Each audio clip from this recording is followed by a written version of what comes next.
장 11절로 19절 말씀을 가지고 그 아홉은 어디 있느냐, 이러한 제목으로 추수감사절 예배에 말씀을 대언하려고 합니다. 자, 오늘은 제목을 한번 따라하겠습니다. 그 아홉은 어디 있느냐. 그 아홉은 어디 있느냐. 30년 넘도록 부조요원으로서 바닷가에서 근무한 한 사람이 이제 정년 퇴직을 하게 되었습니다. 그에 가까운 친구가 가서 묻기를, 그동안 자네가 몇 명이나 구조했나? 그랬더니 그가 말하기를, 단 2사람밖에 없네. 아니, 그게 무슨 소린가? 30년 동안 2명밖에 이제 구조하지 못하였단 말인가? 아니지. 구조한 사람은 수백 명이 되지만은 와서 살려줘서 고맙다고 인사한 사람은 단 2사람밖에 없네. 그래서 나는 그 2사람만이 진정한 사람이라고 생각했기 때문에 그렇게 답변을 했다고 하는 것입니다. 여러분, 오늘 본문에서 예수님이 10사람이 다 깨끗함을 받지 않았느냐? 그 9은 어디 있느냐? 그 9은 어디로 가고 이방인인 너만이 와서 하나님께 영광을 돌린단 말이냐? 일어나라, 평안히 가라. 내 믿음이 너를 구원하였느니라 하시니라. 할렐루야. 바로 여기 다 고침을 받았지만 감사한 사람은 9대1이에요. 10명 가운데 1사람밖에 감사 안 했다는 거예요. 우리 여러분과 내가 9사람의 무리들 속에 있는가? 아니면 감사한 이 사마리아 사람의 자리에 있는가? 여러분과 나의 신앙의 현주소를 발견하고 2014년 진정한 감사 예배를 드려야 되겠다고 하는 사실입니다. 첫 번째는 광야 인생에 대해서 생각해 보려고 합니다. 자, 우리 여기 본문 11절 1절 같이 읽겠습니다. 시작. 예수께서 예루살렘으로 가실 때에 사마리아와 갈릴리 사이로 지나가시다가. 아멘.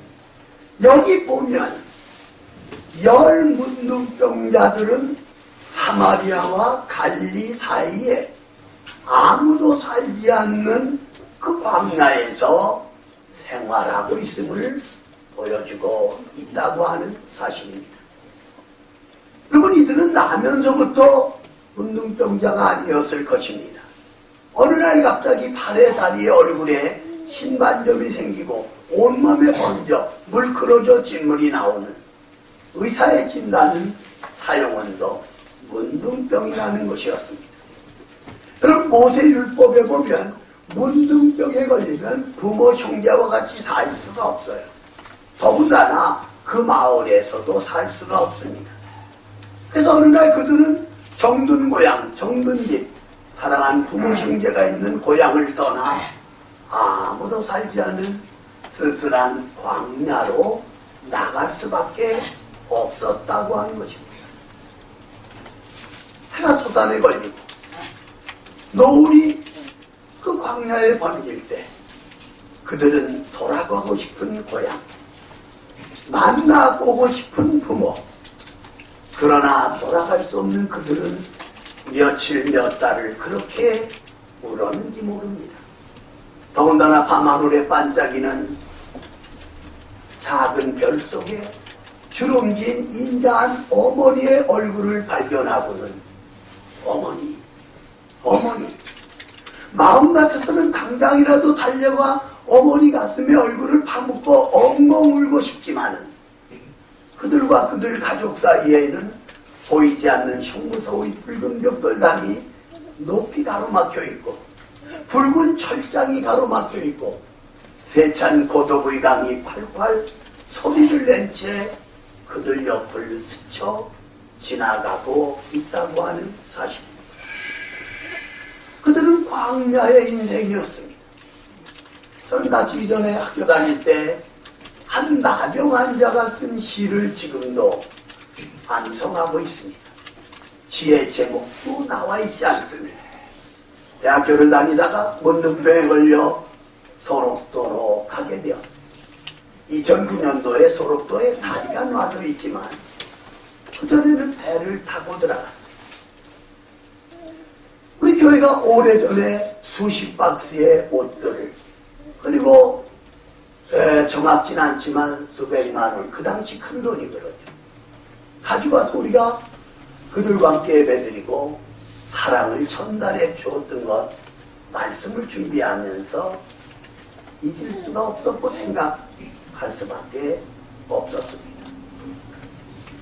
10년이 지나도 그의 몸은 날 줄 모릅니다. 해가 서산에 누연누연 저물어갈 때 소록도에서 길 건너 그 지역이 녹동, 공화 그 지역이거든요. 갯벌에서 조개 잡던 아이들이 하나둘 합니다. 그런데 돌아갈 것이 없던 이 젊은이, 이 한편의 시를 써놓고 그 초록빛 바다에 자기 몸을 던져 최후를 마치고 말았던 것입니다. 그 시는 이렇습니다. 아마득한 먼 바다에 해 떨어지면 조개 잡는 아이들은 집 찾아가고, 물결 위에 춤추던 어린 물새도 십리길 섬석집을 찾아가더니만 10년 전에 집 떠난 어린 마음은 언제나 고향집에 찾아가요. 바로 돌아가고 싶지만 돌아갈 수 없는 그런 광야 인생의 모습을 이 한편의 시에다 남겨놓고 최후를 마치고 많은 것을 볼 수가 있습니다. 여러분, 창세기 3장에 보면 아담과 하와 에덴 동산에서 행복하게 살도록 하나님은 축복하셨지만 그들이 선악과를 따먹음으로 말미암아 타락하게 되었고, 에덴 동산을 쫓겨나 여자는 해산의 고탕, 남자는 종신토록 수고해야 생활할 수 있게 되었던 것을 볼 수가 있습니다. 가난, 질병, 고통, 죽음, 심판, 지옥. 그러나 하나님은 하나밖에 없는 아들을 이 땅에 보내요. 저와 여러분의 죄를 위해 십자가에 피 흘려 죽으심으로 여러분과 저의 죄를 사하여 주시고 구원해 주신 것을 볼 수가 있습니다. 여러분, 우리가 잘 아는 모세, 애굽 바로의 궁전에서 40살까지 학문을, 문화를 다 배웠어요. 그는 자기가 시부리 민족인 것을 알았어요. 자기 힘으로 어떻게 해결해 보려고 애굽 사람을 죽였는데 발각이 되었고, 미디안 광야로 쫓겨나 40년 동안 훈련받은 것을 볼 수가 있어요. 호렙산 떨기나무 불꽃 가운데 하나님이 강림하셨고 모세에게 사명 준 것을 볼 수가 있습니다. 사도행전 9장도 마찬가지입니다. 사울이 예수 믿는 사람을 잡아 죽이기 위해서 올라가다가 노상에서, 길에서 주님을 만나게 됩니다. 주여 누구십니까? 나는 네가 핍박하는 그리스도다. 그렇게 주님을 만난 사울은 바울로 바뀌어졌고 아라비아 사막에 가서 3년 동안 말씀 훈련, 기도 훈련, 전도 훈련, 인내 훈련을 받은 다음에 바로 이 사도행전에서 보는 대로 복음을 전하다가 68년에 로마에서 칼에 목베움을 당하여 순교한 것을 볼 수가 있습니다. 아담과 하와도, 모세도, 바울도 광야의 인생이었습니다. 오늘 본문에 나오는 열문둥병자가 광야에 버려진 광야 인생이었다고 하는 것입니다. 여러분, 오래전에 그 사막에 이제 나무들이 몇 그루 심겨져 있습니다. 그리고 작은 오두막집에 사는 노인이 그 지역을 여행하는 사람들에게 물을 공급해 줍니다. 그러자 사람들이 갈증에 시달리다 물을 마시고 돈을 주니까 받질 생기라는 거예요, 처음에. 그런데도 불구하고 사람들이 돈을 주니까, 아니, 받다 보니까 돈 맛이 생긴 거예요. 그래서 현대식으로 그 지하 승부를 정리를 해놓습니다. 근데 물이 점점 줄어드는 거예요. 그럴 수밖에 사람들이 많이 와서 먹다 보니까. 옆에 있던 가로수들을 저것이 물을 다 빨아먹어서 그런다고 다 베어냈습니다. 그랬더니 얼마 안 돼서 그 우물은 마르고 말았던 것입니다. 결국은 그 노인도 그 광야에서 이제 쓰러져 죽고 말았다고 하는 사실입니다. 여러분과 저는 2014년 광야 이 길을 걸어왔습니다. 오늘 아담과 하와가 광야 길에서 하나님이 보내신 예수님을 믿는 모든 사람이 구원을 받고, 모세가 광야에서 소명을 받아 그 백성을 구원하는 지도자가 되고, 바울이 광야에서 아라비아 사막에서 3년 훈련 받은 다음에 복음을 위해서 일생을 바친 것을 볼 수가 있습니다. 2014년 추수감사주일을 맞이한 저와 여러분, 광야 길을 걸어왔다고 하는 사실을 기억하면서 우리의 삶이 정말 하나님 앞에 쓰임받는 우리 모두가 되어질 수 있기를 주님의 이름으로 축원합니다. 주님의 이름으로 축원합니다. 여러분, 술 먹는 사람들은 매일같이 먹으면서 위가 이 펑크가 나는 것도 생각지 못해요. 그들에게 물어보면 한결같이 월요일은 원래 먹는 날이니까 먹는다. 화요일은 화끈하게 먹는다. 수요일은 술술 먹는다. 목요일은 목이 터지라고 먹는다. 목 터질 거 왜 먹어요? 금요일은 금방금방 먹는다. 토요일은 소화하면서 먹는다. 일요일은 일찍부터 먹는다. 자랑스럽게 말하지만 그 술과 담배 때문에 많은 사람들이 암에 걸려가는 모습을 볼 수가 있다고 하는 사실입니다. 두 번째로 만남의 인생에 대해서 생각해 보려고 합니다.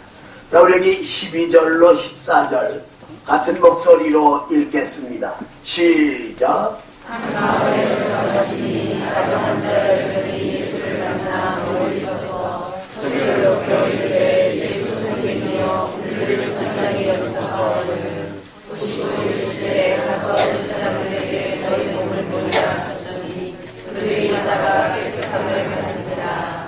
아멘. 보세요. 바로 이 열문둥병자가 들은 소문, 하나님의 아들이신 예수 그리스도가 병든 자 고치고 죽은 자 살리셨다는 것을 소문을 통하여 들었어요. 그래서 그들은 생각하기를 우리도 나도 예수님을 만나면 이 문둥병에서 고침받을 수가 있을 거야 하는 믿음과 기대를 가지고 있었는데, 바로 주님이 그곳에 오셨고 예수님을 만난 그들은 모두가 다 고침을 받을 수가 있었습니다. 모두가 다 고침을 받을 수가 있었습니다. 오늘 예배드리는 이 자리에 예수님이 찾아오셨다는 것을 아세요. 그리고 여러분과 내가 예배를 드리는데 다른 생각했어도 안 되고 엉뚱한 생각을 품어서도 안 돼요.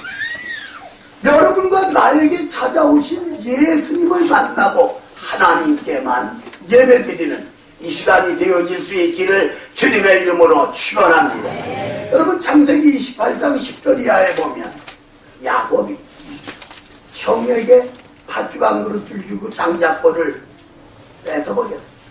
아버지를 속이고 축복을 가로챘어요. 발각이 되자 하란 외삼촌 집으로 도망갑니다.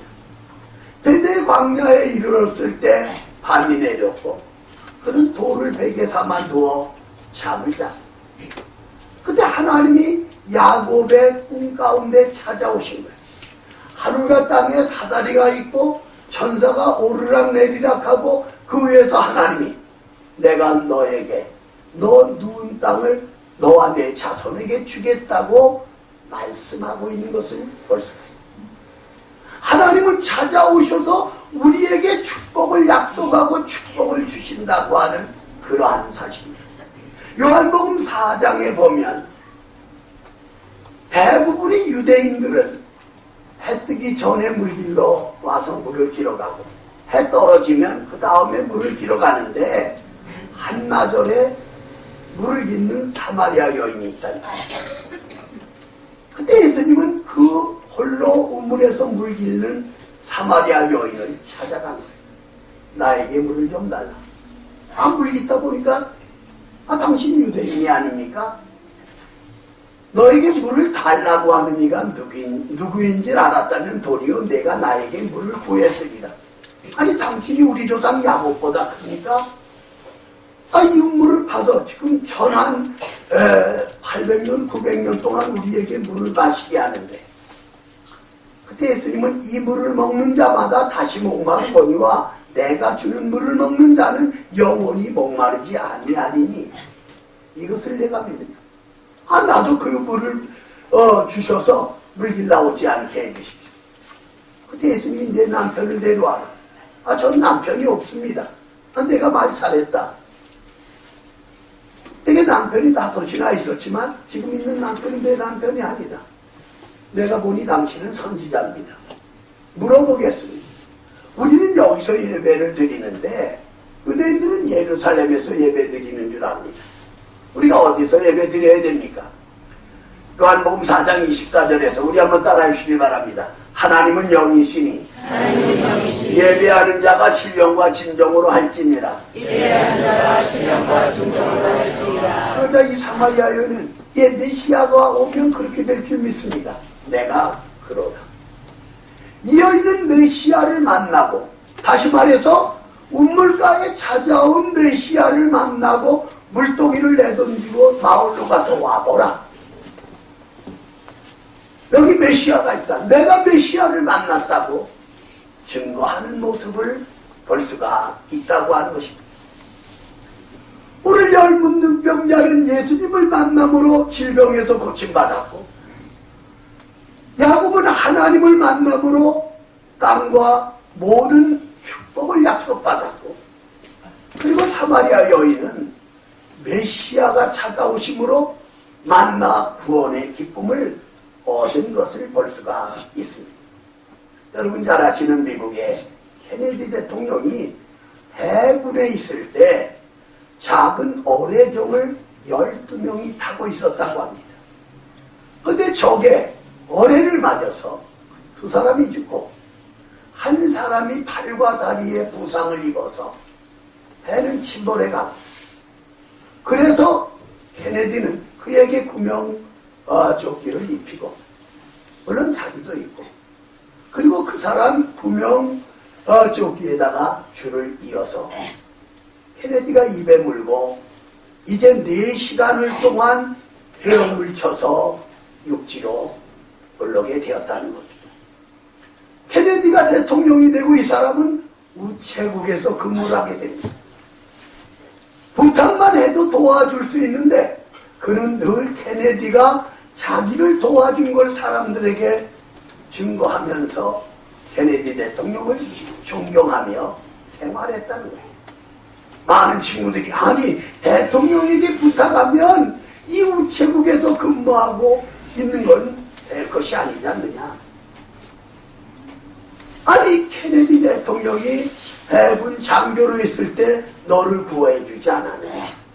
그러나 그는 한결같이 그렇기 때문에 더 존경하고 나는 내 맡은 일에 최선을 다해야 된다고 고백을 했다는 겁니다. 케네디도 유명하지만 바로 이 우체국에 있는 이 사람도 아주 훌륭한 사람인 것을 볼 수가 있습니다. 오늘 예수님은 젊은 눈병자를 찾아와 고쳐주신 것처럼, 하나님은 야곱을 찾아와 축복을 주신 것처럼, 예수님은 가나안 여인에게 찾아와 구원의 기쁨을 주신 것처럼, 이 시간 여러분과 나에게 찾아오신 예수님을 만나시고 감사할 수 있기를 주의 이름으로 축원합니다. 세 번째로는 감사의 인생에 대해서 생각해 보려고 합니다. 자, 우리 여기 15절로 19절까지 같은 목소리로 읽겠습니다. 시작. 그 중에 한 사람이 자기가 나온 것을 보고 그 스스로 하나님의 영광을 누리며 돌아와 예수의 발 아래 엎드려 자제하니 그는 사마리아 사람이라. 예수께서 대답하여 이르시되 열 사람이 다 깨끗함을 받지 아니하였느냐? 그 아홉은 어디 있느냐? 이 이방인 교회는 하나님께 영광을 돌리러 돌아온 자가 없으냐 하시고 그에게 이르시되 일어나 가라 내 믿음이 너를 구원하느니라 하시더라. 아멘. 보세요. 10사람이 예루살렘으로 올라가다 고침을 받았습니다. 근데 그 가운데 9사람은 도망갔어요. 물론 12분 이해는 갑니다. 얼마나 가고 싶은 고향, 부모, 형제, 만나고 싶은 가족들이었겠습니까? 그러나 그들의 병을 고쳐주신 주님의 은혜를 점하였다. 그러나 15절, 16절에 바로 이 사마리아 사람이 하나님께 영광을 돌리고 모든 길을 돌이켜 주님 말 앞에 엎드려져 눈물로 감사를 드릴 때 얘야 10사람이 다 깨끗함을 받지 않았느냐? 그 9은 어디 있느냐? 그 9은 어디로 가고 이방인 너만이 와서 하나님께 영광을 돌린단 말이냐? 일어나라 평안히 가라 내 믿음이 너를 구원하였느니라 하시니라. 할렐루야 할렐루야. 9사람은 감사를 잃어버렸어요. 한 사람만이 감사하는 것을 볼 수가 있습니다. 여러분 시편 107절 7편에 보면 여호와께 감사하라 그는 선하시고 인자하시다고 다윗은 고백합니다. 그리고 대속해 주시고 구원해 주신 하나님께 감사하고 광야 갈 바를 모르는 가운데 기도하여 응답을 받은 거 감사하고 영혼을 만족해 해 주신 것을 감사하고 우리가 잘 아는 다윗 목동으로서 양을 칩니다. 위험을 당합니다. 그러나 감사합니다.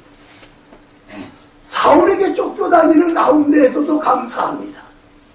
노년의 아들 압살롬의 반역을 이제 당하는 가운데에서도 감사한 것을 볼 수가 있습니다. 다윗이 하나님께 감사하는 것처럼 오늘 사마리아 사람이 감사하는 것처럼 바울은 나의 나된 것은 하나님의 은혜로다. 하나님께 감사합니다. 그리고 항상 기뻐하라, 식지 말고 기도하라, 범사에 감사하라. 이는 그리스도 예수 안에서 너희를 향하신 아버지의 뜻이라고 감사하고 감사를 권면하고 있는 것을 볼 수가 있습니다. 한 3년 전에 말씀을 드렸죠. 독일에서 예수 믿는 40 초반의 여자 집사님. 혀가 너무 아파서 병원을 찾아서 검사했는데 혀암이라는 거. 수술 날짜가 정해지고 의사 선생님은 마지막으로 할 말 있으면 하라. 그는 눈을 감고 울면서 기도를 한 거예요. 그리고 눈을 뜨고 옆에는 이제 의사 선생님들, 간호사들 여러 사람이 지켜봅니다. 그랬더니 그는 주 예수여 감사합니다. 주 예수여 감사합니다. 주 예수여 감사합니다. 그리고 자기 혀를 내놓고 절단을 했다고 하는 거죠. 오늘 우리는 어렵다고 환경을 탓하고 원망하기 쉽습니다. 오늘 이 독일의 집사님은 혀를 절단하는 시간에 여러분과 내가 그 자리에 있다면 우리는 어떻게 했겠어요? 그 집사님은 하나님 감사합니다. 주 예수여 감사합니다. 세 마디를 하고 혀를 내놨고 절단하고 그 다음부터는 말을 할 수 없게 되는 거죠. 자기 의견을 글씨를 써서 표현할 수밖에 없는 이런 자리에 들어감에도 불구하고 감사한 것을 볼 수가 있습니다. 자, 우리 한번 따라하시길 바랍니다. 하나님 감사합니다. 하나님 감사합니다. 주 예수여 감사합니다. 주 예수여 감사합니다. 여러분 정말 감사가 나옵니까? 우리 환경이 힘들고 어려운 것 같은데 사람들은 하나님이 2014년 오늘까지 지켜주시고 인도하신 것에 대하여 감사하는 것이 아니라 어렵다는 것에 대한 불평불만을 털어놓을 때가 많거든요. 다시 한번 따라해 주시길 바랍니다. 주 예수여 감사합니다. 주 예수여 감사합니다. 그리고 혀를 내밀었고 혀가 절단되었다고 하는 사실입니다. 오늘 추수감사주일 말씀의 결론을 내립니다. 여러분과 나이가 누구냐? 광야의 인생길을 가고 있어요. 그리고 만남의 길을 가는데 주님이 찾아와 우리를 만나주십니다. 그래서 여러분과 내가 구원을 받은 거예요. 이제 우리 삶이 바뀌어져야 됩니다. 감사의 인생으로. 예수님이 이 땅에 오셔서 저와 여러분의 죄를 위해 십자가에 죽으심으로 우리 죄 문제, 죽음의 문제, 인생의 문제를 해결해 주셨고 부활하심으로 우리에게 부활의 소망을 주셨습니다. 그러므로 오늘 감사주일 언제나처럼 드리는 것처럼 그저 그렇게 보낼 것이 아니다. 독일의 집사님처럼 혀가 절단되기 직전에 주 예수여 감사합니다. 주 예수여 감사합니다. 주 예수여 감사합니다. 그리고 혀를 절단하여 살게 됐지만 영영 말할 수 없게 되었다는 거예요. 오늘 여러분과 내가 우리 자신을 돌이켜볼 때 없는 것 같은 데 있어요. 우리가 절망할 것 같은데 소망이 있거든요. 예수 그리스도를 통하여 구원받은 하나님의 백성이기 때문입니다. 믿습니까? 아멘. 믿습니까? 아멘. 살아계신 하나님을 찬양합니다. 오늘 추수감사주일을 맞이하여 저희들 주님 전에 불러주시고 하나님께 영광 돌리게 하시니 감사합니다. 광야 인생, 만남 인생, 감사 인생. 우리는 9명의 자리에 들어가지 않고 한 명의 자리, 사마리아 사람의 자리에서 하나님께 감사할 수 있도록 도와주시옵소서. 예수님의 이름으로 기도 올리옵나이다. 아멘.